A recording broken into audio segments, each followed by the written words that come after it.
ఉన్న రూల్స్ గురించి మాట్లాడారు. I'm quoting rules book sir, assembly rules book, page number 86,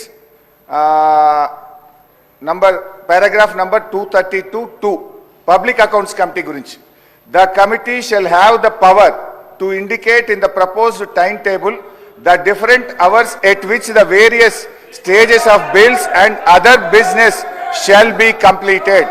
అంటే బీఏసీ కమిటీకి పవర్ ఉంది.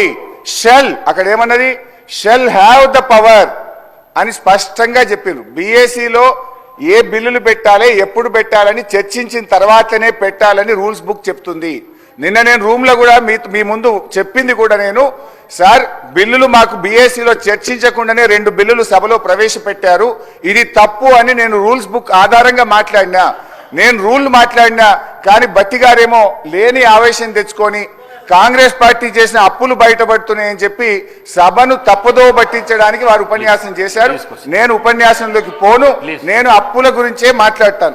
గౌరవ బట్టి విక్రమార్క గారు చెప్పిన లెక్క ప్రకారంగా 1,27,208 కోట్ల రూపాయలు ఏడాది కాలంలో కాంగ్రెస్ ప్రభుత్వం అప్పు చేసింది.